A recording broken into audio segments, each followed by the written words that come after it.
Alright. Welcome back, ladies and gentlemen. My name is LastKnownMeal, and today we're gonna be taking a look at Cyberpunk 2077 patch 1.2 notes.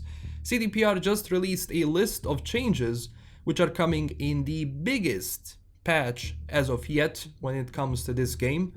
Now, it's gonna take me 2 hours to go through all of this. Obviously, I'm just gonna focus on the most important changes, the ones which are focusing on, stability, frame rate fixes, overall NCPD changes, which are not only PC specific, but also all of the changes which are console specific changes. We're gonna be going through all of that. So let's get into it. Now, before we begin, if you could please click that like and subscribe button, because it does help with the overall algorithm and how this video is actually placed somewhere else. So if you could please do that, it would be huge help, and thank you so much. Let's get into the video.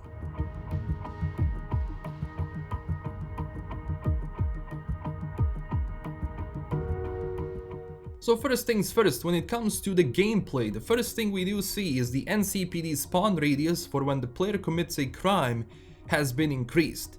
Now, we have seen that gameplay footage of the drone first arriving, then the police arriving from the outside, they're not gonna be spawning next to you. Now keep in mind, this is not a huge change. This is not going to change the entire wanted system. Everything they did for this patch when it comes to NCPD is increase the spawn radius. So in my opinion, I think everything else is gonna stay the same. How the police reacts, how you lose the police, everything like that is gonna stay the same. But the only thing which is going to change, obviously, is the NCPD spawn radius. Don't think you're gonna have car chases or anything. Those things are not included in this patch. As they also said in the previous update that they released for patch 1.2, they are obviously going to fix the steering of the vehicles and how overall vehicles do behave on the streets, because when you're driving, when you make a turn or anything, the car can pretty much spaz out of the control, and it's not really that enjoyable. So it's good that they're actually fixing that, because especially when you're driving through Night City, and especially if you have low frame rate, you have NPCs or cars spawning around you, and if you cannot steer well during those situations, it's not really an enjoyable experience. So at least the stability of the car is going to be fixed on all frame rates, as they said. Now we shall see in action if that's going to be actually done in that way. So besides that, there is a huge list of gameplay improvements when it comes to overall quests and how other NPCs behave. Now, that doesn't mean they change the AI of NPCs. That only means that during cutscenes, during certain missions, the NPCs are going to follow their designed route. They're gonna be doing what they were supposed to do in that quest, etc, etc. Also, when it comes to basically the entire quest thingy, and when it comes to actual how you do the quest, because a lot of quests in this game, for a lot of people, when you go through them, they might get stuck, or they couldn't get an achievement, or something wasn't working right. So at least when it comes to the quest side, there's a huge changes of list, and what I've been noticing here is that they touch on every single gig, every single quest. So at least doing those gigs and doing quests will now be better in a sense, because you won't be having those issues anymore. They also added a physical reward from Regina for defeating all cyber psychos that can be found in her office. So if you defeated every single cyber psycho in the game, there is going to be a reward waiting for you in her office, so you can go pick it up, obviously after the patch drops. Now, again, huge lists of quest changes. You can go through them on your own. Now, open world. There's a lot of changes here. Most of them are actually, contained to the overall quest and gigs that you find in each zone and each part of the city and each gig. So fixed an issue where achievements for completing districts activities were not always unlocked. This is actually huge, because there's actually some achievements which I couldn't do because I just don't earn them. Like, I don't know what's going on. I wasn't able to earn all of the achievements from some gigs. So we shall see what happens now. I don't know if I'll have to go through the quest again, or are those achievements going to be just updated as soon as the patch actually drops. Now, they also added various immersion improvements and fixes in the open world encounters and gigs. Obviously, I don't see what's gonna be happening with that. They also added different animation variations for pedestrians running away from a vehicle. An NPC hit by a car will no longer immediately run in panic now, which is something which has been happening. You're driving and then an NPC is gonna go to the left and then he's just gonna spaz out to the right and you're gonna hit that NPC. He doesn't even know what that NPC wanted and you're gonna be getting a wanted level and all of that, so it's not really enjoyable. So hopefully now at least NPCs are going to behave somewhat differently. It does seem that how NPCs do react to vehicles and how they do react overall when running away from a vehicle or a player is going to change. So we'll see how much that is going to change and how noticeable those changes are going to be overall. They also fixed a lot of issues where you couldn't talk to people after certain gigs. You know, for example, fixed an issue where we couldn't be unable to interact with the computer and upload the virus in a gig, a lack of empathy. Personally, I had this issue myself and I'm glad that it was fixed. Also, cinematic design has seen a lot of improvements. Basically, that means when you're doing something, when you're interacting with people, when you are doing something in a cutscene itself, it's no longer going to spaz out. That means certain NPCs and what they did in those cutscenes, they are not going to be causing issues anymore.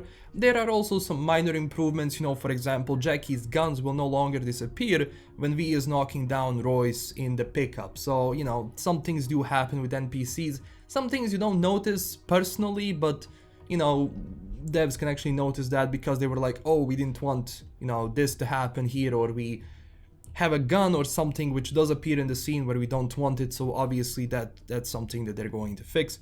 They also seem they fixed the camera animations for a lot of quests, which is good. That was some of the biggest things I had on the PC version, at least, is passing out during some quests. You know, it wasn't game breaking, but you could see that certain NPCs, including Panam, were going in T-poses, etc, which breaks the overall immersion. You're having a serious scene, for example, then the character stands up, they want to do something, they either get stuck or the dialogue fails, and then you're like, what is going on? So those things obviously, which ruin the immersion, hopefully they're fixed overall in the game. When it comes to environment and levels, they fixed a lot of things with collisions, you know, basically, you know, fixed an issue where Basilisk could fall under the map when door leading to Mikoshi is reached. You know, a lot of the miscellaneous stuff that you go throughout the level, etc, etc. Also fixed the glitch scaffolding in Haywood, Vista del Rey, you know, things that were actually popping out of the map. And they finally fixed the misspelled Leaving Night City sign, because I think it was actually missing the I. So it was like Night City, it wasn't Night City. So I'm still baffled how that ended up there. Still baffled. Actually, I would just leave it there. Like, it's a nice Easter egg for all of the bugs and issues that the game had before, and this is like the most insane one. I know. Next things, graphics, audio, and animation. There has been a lot of issues with animation, especially, for example, fixed NPCs moving after being killed. That happened. We had actual videos where people shoot someone and that someone just gets up and just walks away without a head or something like that, which is, I'm glad, is actually fixed.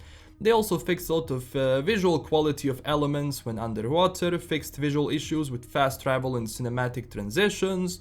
They also fixed an issue where some items could disappear after being destroyed. You know, some miscellaneous stuff like Carrie's bathrobe is no longer incorrectly attached to his lower part of the body, so just animation and meshes and everything which wasn't loading in correctly. So on the graphics, audio, and animation side, I think there is a decent amount of improvements, especially fixed several issues with missing lip sync, you know, and issues with NPCs T-posing, which became a meme of itself on the internet. So yeah.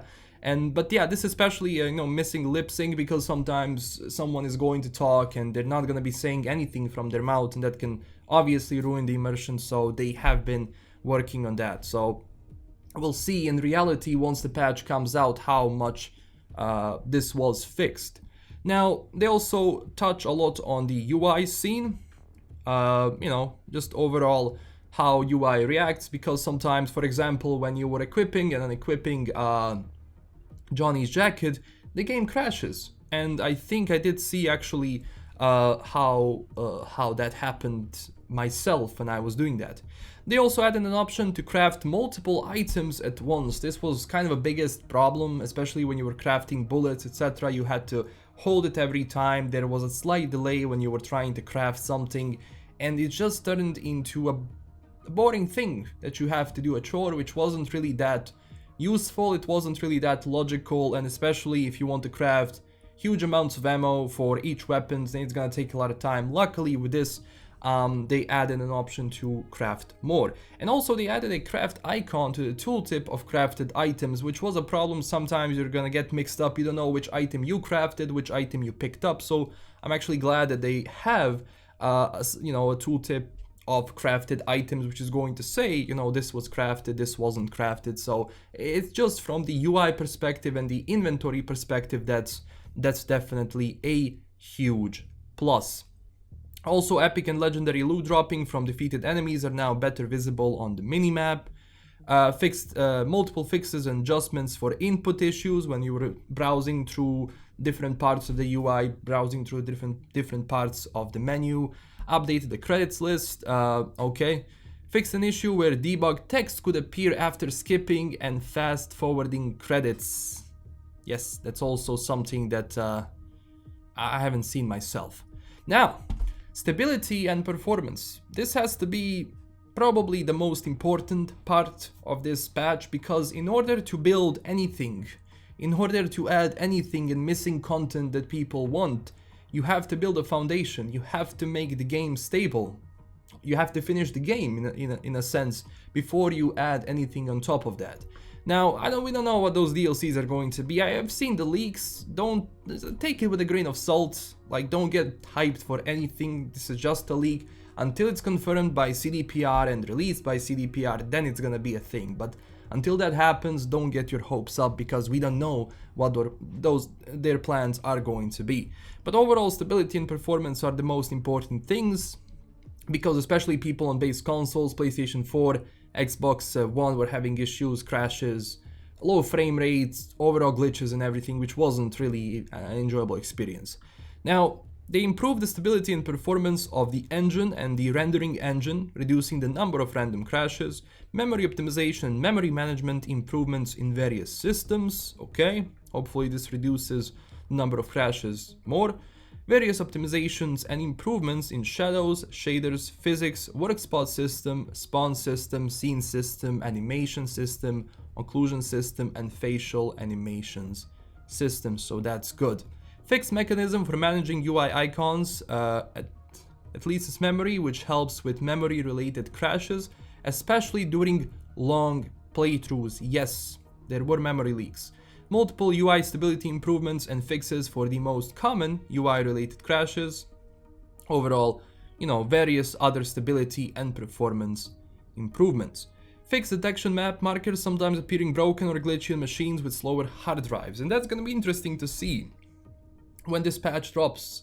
How is it going to run on hard drives? I'm going to be testing it myself on SSD, NVMe, and hard drive. So we'll see how that is going to go on one system, once it drops. Also, some various miscellaneous things you can go through. Now, when it comes to the PC specific stuff, they enabled ray tracing for AMD graphics cards. So if you have, the latest GPU drivers, you have to install them to actually have this enabled. If you have an AMD card which does support ray tracing in that sense. They also added more keys which are available for rebinding. That's something that people were actually hoping for. Achievements will now work on Epic Game Store. I didn't know they were actually broken there. And obviously they fixed a lot of stuff for wider resolutions, including 8K resolution, 4K and 5K resolution, especially when that resolution was ultra wide. I did hear that actually some UI elements were actually causing a lot of issues when you had, wide resolution in this game. Now, When it comes to console-specific changes, they fixed an issue on PlayStation 4 where items couldn't be dropped from the backpack as they would always reappear back in the inventory. Glad that was fixed. Fixed an issue that caused the game to zoom in when pressing pause on PlayStation 4 Pro and Xbox One X.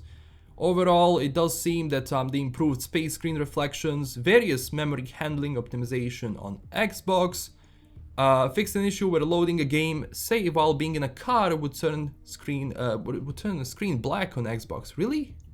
That was a problem? Wow. Fixed rendering issues when fog interacts with nearby lighting or light on PlayStation 4, so, you know, those things are good.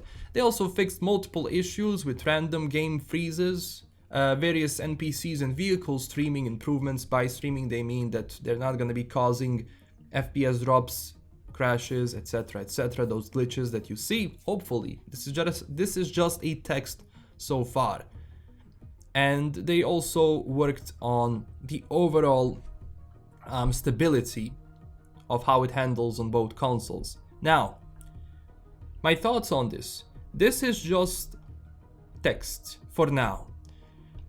And as far as they said, they have been going through extensive testing of this patch, so when it comes out, it doesn't cause more issues. And that's something we have to be worried about, because when the previous patch came out, it caused a lot of issues and then they had to release hotfixes for those patches. And when you have a list of changes this big, it could potentially cause issues. Now, this is going to depend on the testing phase that they had done on this patch, if the testing phase has been done correctly and if they managed to fix everything correctly, then once this patch 1.2 drops, it's gonna be good. But if it causes more issues, then it's gonna be a huge, obviously, problem for people. Now, we'll see. We'll see. I will do a proper review of patch 1.2 when it drops. I know a lot of people have been hyped, like, look at this is great, this is amazing. Again, don't get too hyped up so that later you won't get disappointed. I always said that let's wait for this patch to come out to see how it's going to run. Also, if you could please everyone, I will of course have maybe a community post or something once the patch drops.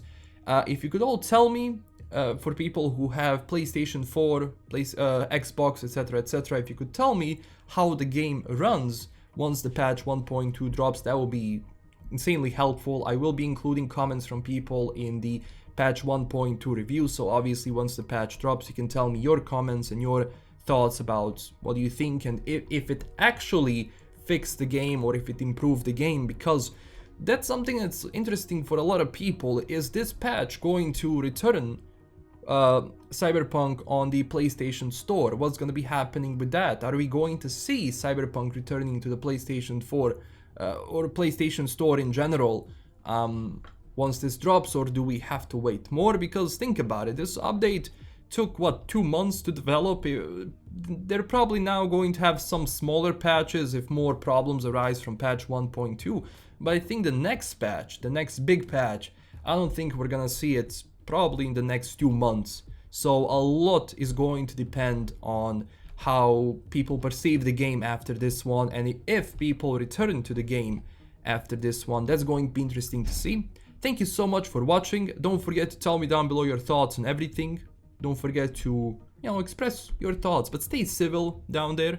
And yeah, also don't forget to check me out on Discord and Twitter. And I do have Odyssey, which is an alternative to YouTube. You can check me out there.